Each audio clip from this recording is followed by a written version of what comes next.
Dear followers, இன்றைய தினம் ஒரு சில முக்கியமான விடயங்களை நாம் பார்க்க போகின்றோம். தேசிய மக்கள் சக்தியின் எரிசக்தி துறை அமைச்சர் குமார ஜெயக்கொடி தனது பதவியினை துறந்திருக்கின்றார். நிலக்கரி ஊழல் தொடர்பான விசாரணைகளுக்கு, ஜனாதிபதி ஆணைக்குழுவின் விசாரணைகளுக்கு சுதந்திரமாக வழிவிடும் வகையில் இந்த பதவியினை அவர் ராஜினாமா செய்திருக்கின்றார்.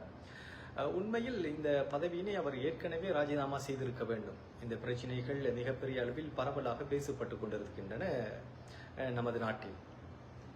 நிலக்கரி, தரமற்ற நிலக்கரிகளை இறக்குமதி செய்ததன் மூலம் பல மில்லியன் கணக்கான ரூபாய்களை நாடு இழந்திருக்கின்றது இந்த விடயத்தில் என்ற விடயம் பரவலாக பேசப்பட்டு கொண்டிருக்கின்றது. கடைசி தருணங்களில் தான் அவர் இவ்வாறான ஒரு முடிவை எடுத்திருந்தார். சிறந்த முடிவுதான். இருந்தும் அவர் முன்மாதிரியாக இந்த பிரச்சனைகள் தோற்றுவிக்கப்பட்ட தருணங்களிலே அவர் இதை செய்திருக்க வேண்டும்.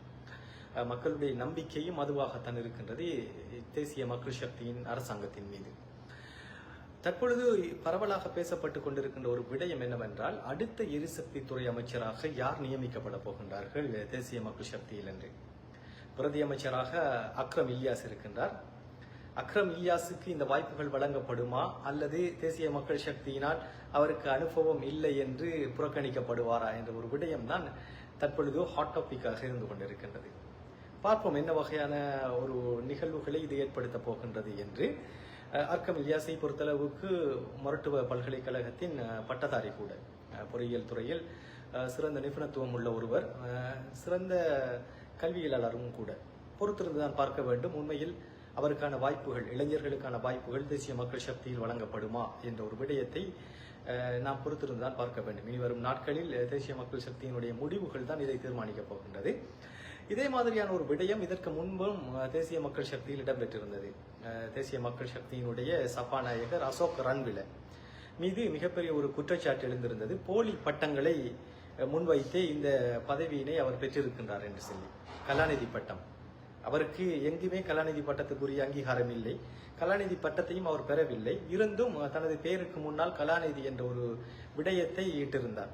இது தொடர்பான விடயங்கள் பரவலாக பேசப்பட்டதன் பிற்பாடு அவர் தனது பதவியினை துறந்தார்.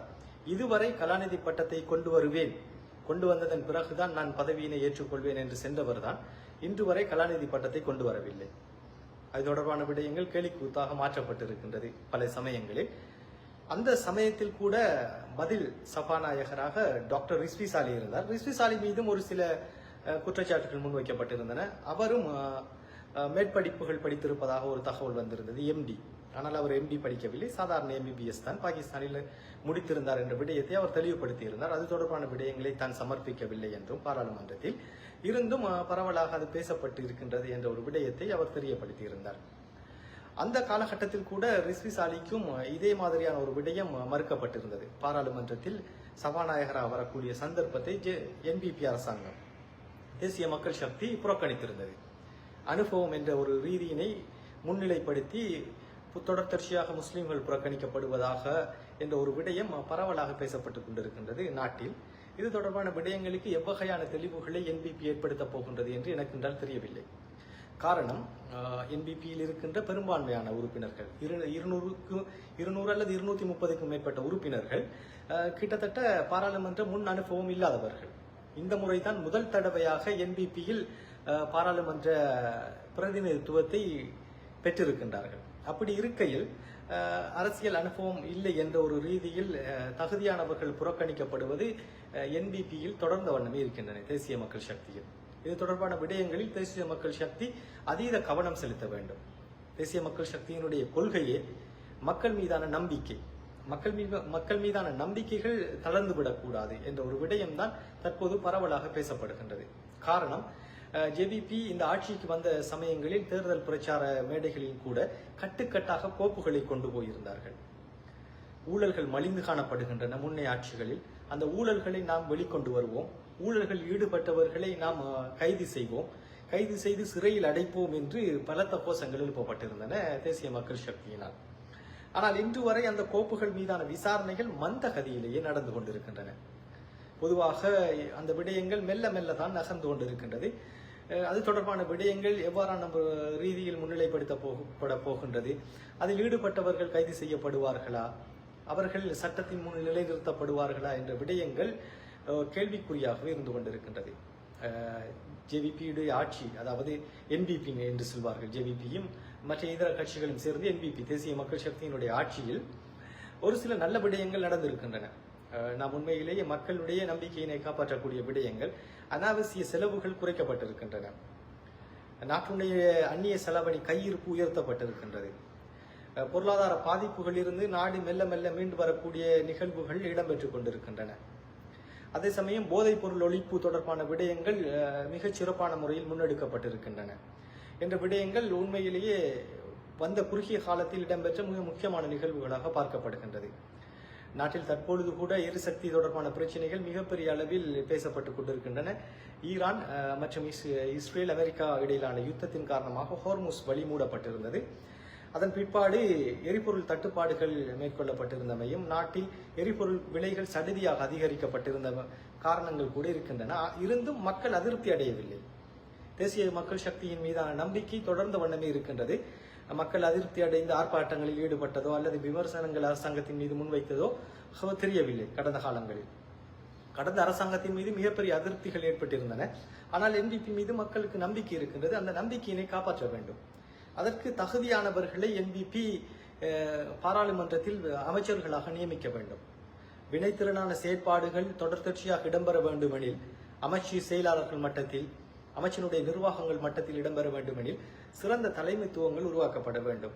அதை இனங்கண்டு கொள்வது கட்சியாக அவர்களுடைய மூல விடயமாக இருந்து கொண்டிருக்கின்றது. பார்ப்போம் எவ்வகையான நிகழ்வுகள் இடம்பெறப் போகின்றது என்பிபியினுடைய ஆட்சியில். ஊழல் ஒழிப்புகள் இடம்பெற வேண்டும் என்பதே மக்களுடைய ஆவா. மக்களுக்கான நிவாரணப் பொருட்கள் சரியான முறையில் வழங்கப்பட வேண்டும். வெட் குறைக்கப்பட வேண்டும். தற்போது 15 வீதமாக இருந்த வெட் 18 வீதமாக ரணில் விக்ரமசிங்கவுடைய ஆட்சி காலத்தில் அதிகரிக்கப்பட்டிருந்தது. அந்த வெட் குறைக்கப்பட வேண்டும். பொருட்கள் சேவைகளின் விலைகள் குறைக்கப்பட வேண்டும். நாடு பொருளாதார ரீதியாக முன்னேற வேண்டும். நடுத்தர மக்களுடைய கனவுகள் நிறைவேற்றப்பட வேண்டும். வாழ்வாதாரங்கள் மேம்படுத்தப்பட வேண்டும் போன்ற பல விடயங்கள் இருக்கின்றன. இதெல்லாம் மிகப்பெரிய ஒரு சவாலாக இருந்து கொண்டிருக்கின்றது தேசிய மக்கள் சக்தியினை பொறுத்தளவுக்கு. தேசிய மக்கள் சக்திக்கு வழங்கிய காலம் மிகப்பெரியது. மக்களினால் முதல் முறையாக மக்கள் வாய்ப்பு கொடுத்திருக்கின்றார்கள் தேசிய மக்கள் சக்திக்கு. திறம்பட செய்யுங்கள் என்று, நாட்டை எங்களுக்கு செய்து தாருங்கள் என்று. யாருமே கூக்குரலிடவில்லை, கூச்சலிடவில்லை, யாருமே ஆர்ப்பாட்டங்களில் ஈடுபடவில்லை, எதிர்ப்பு தெரிவிக்கவில்லை. தவறுகள் இடம்பெறில் சுட்டிக்காட்டப்படுகின்றதை ஒழிய அரசாங்கத்திற்கு எதிரான முடக்க செயற்பாடுகள் எதுவுமே நடைபெறவில்லை. தொடர்ச்சியான ஆதரவுகள் வழங்கப்பட்டுக் கொண்டே இருக்கின்றன. என்பிபி இந்த விடயத்தில் மிக கரிசனையோடு இடம்பெற்று செய்து கொண்டிருக்க வேண்டும் என்பது எல்லோருடைய விடயமாகவும் இருந்து கொண்டிருக்கின்றது. பொறுத்திருந்து பார்ப்போம். தேசிய மக்கள் சக்தி இந்த எரிசக்தி அமைச்சர் பதவியினை எவ்வாறு கையாளப் போகின்றது? மீண்டும் ஒரு குற்றச்சாட்டு முன்வைக்கப் போகின்றதா? முஸ்லிம் சமூகத்தில் தகுதியான அனுபவம் வாய்ந்த பாராளுமன்ற உறுப்பினர்கள் இல்லை என்ற குற்றச்சாட்டுகளை வைத்து புறக்கணிக்கப் போகின்றது என்ற விடயங்களும் தெரிய வந்துவிடும்.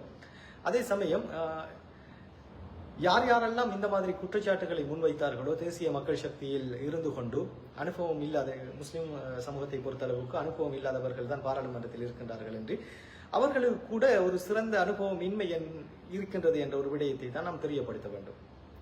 அண்மையில் கூட மிகப்பெரிய ஒரு கேலிக்கூத்தான ஒரு விடயம் நடைபெற்றிருந்தது.